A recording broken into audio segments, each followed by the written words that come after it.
करतो. एवढा मोठा मी नाही तरी सुद्धा सांगण्याचा प्रयत्न करतो. शब्दाच्या माध्यमातून माझ्या काळजातली वेदनानी भावना तुमच्यापर्यंत पेरण्याचा प्रयत्न करतो. इंद्रजीबी जंब पर बाण वसु अंब पर रावण सदंब पर रघुकुल राज हे पवनवारी वाह पर संमुरती नाह जो शस्त्र वाह पर रामदूज राजे द्रावा द्रुमदुंड पर चिंताम्र झुंड पर भूषण वितुंड पर जैसे मृगराज है तेज तमांत पर कर्णजीबी कंस पर यमलज वंश पर शेर शिवराज है. मला कुठंतरी काहीतरी चांगलं कळलं. यशाची व्याख्या सुचरित्र असल्यावर कळलं. तेच माझ्या मनात चालू होतं की मला पण यशस्वी व्हायचंय, मला पण माझ्या क्षेत्रात पुढे जायचंय, मला काहीतरी करायचंय, मला काहीतरी मिळवायचंय, की या जगातील प्रत्येकाने मला सॅल्यूट केलं पाहिजे असं काहीतरी करायचंय, की प्रत्येकाने माझ्यासाठी टाळ्या वाजवल्या पाहिजे असं काहीतरी करायचंय, की माझ्या आई वडिलांना सुद्धा माझा अभिमान वाटावा असं काहीतरी करायचंय. मग असं काय करायचंय? करत जेव्हा शिवचरित्राचा अभ्यास केला तेव्हा कळलं मला शिवाजी व्हायचंय. होय, मला शिवाजी व्हायचंय.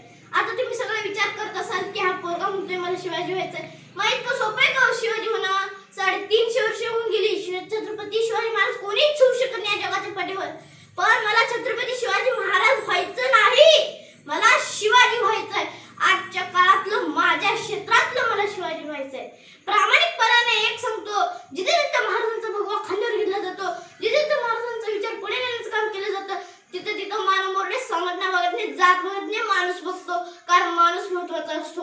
हल्ली जे दुर्दैवी चित्र दिसतं, शिवजयंती 16 जेव्हा साजरी केली जाते तेव्हा महाराजांच्या ट्रॅक्टरवर एक फोटो ठेवला जातो, एक पुतळा ठेवला जातो, समोर डिस्कोचे लाईट लावले जातात, डीजेचे भिंती उभे केल्या जातात आणि फक्त ढना ढना ढना वाजवत कपाळाला चंद्रकोर लावली, दाढी वाढवली, गळ्यात प्रचंड लेखे वर्धिष्णू विश्ववंदिता शाहू सुने शिवशेषा मुद्रा भद्राय राजतेचं लॉकेट घातलं म्हणून महाराज आपल्या अंगात येत नाही. अशी जर शिवजयंती साजरी करायची असेल तर ही शिवजयंती साजरी करू नये असं प्रामाणिक मताचं मी आहे. जर शिवजयंती साजरी करायची असेल तर महाराजांची विचारांची करा. परवा माझ्या भाषणानंतर मला विचारलं गेलं की तू हे झालं तर काय करणार आणि ते झालं तर काय करणार. मी त्याला सांगितलं, जी व्यक्ती छत्रपती शिवाजी महाराज आणि छत्रपती संभाजी महाराज यांचे विचार आत्मसात करून भूमिका करते ती व्यक्ती जर तर या गोष्टीवर विश्वास ठेवत नाही. करायचं असलं तर करून टाकायचं, नाहीतर त्या वाटेला जायचंच नाही. इतकं सोपं काम असतं. अरे बंद करा उत्पात, थांबू आपला घात. अरे बंद करा उत्पात, थांबू आपला घात. सामर्थ्याने जावं व्यर्थ काही सारथी येऊ द्या रे, हा देश माझा याचे भान जरासे राहू द्या रे, हा देश माझा याचे भान जरासे राहू द्या रे.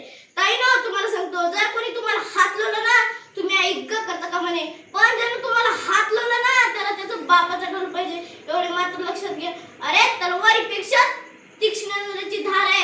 अरे महाराष्ट्राची वाघीण तू, भवानीचा वार आहे. अरे भगव्याची रक्षणी तू, स्वराज्याची तू लेक आहे. दुबळी समजू नको स्वतःला, तुझी जाऊनची लेक आहे. वाईट वाटतं राजा या जगात जगावं लागतं. आपल्या चबुरची लक्तराबर झाकण्यासाठीच मागावं लागतं. वाईट वाटतं राजा या जगात जगावं लागतं. आया बहिणी कुणीच राहिली नाही राजेत नाती. शासन करणारी तलवारीच राजेत गमजून गेले पाती. आपलं ते पोरग दुसऱ्याचं ते कार्ट्या म्हणावं लागतं. वाईट वाटतं राजा या जगात जगावं लागतं. दादा, तुमच्या चंद्रावर देखील नाव असेल, पण शिवरायांच्या चरित्रावर तुम्हाला एक ही डाग बघायला मिळणार नाही. कारण शिवरायांचे चरित्र स्वच्छ निशुद्ध होतं की रक्त सुद्धा रडलं होतं माझा राजा गेल्यावर. थकला नाही करीतून एक युद्ध केल्यावर. राजा, अजून तुम्ही 10 वर्ष लावला असता तर मुलांनी सुद्धा कपाळावरती भगवाच लावला असता. अरे सागराचं पाणी कधी आटणार नाही, माऊलीची माया कधी तुटणार नाही. अरे एकच जन्म काय 1000 जन्म घेतली तरी नाश शुभाचं कधी सुटणार नाही. अरे बघतोस काय, मुजरा कर, गड किल्ल्याचं रक्षण कर. शुभ संपले की बळी ना पहिला मानाचा मुजरा कर, पहिला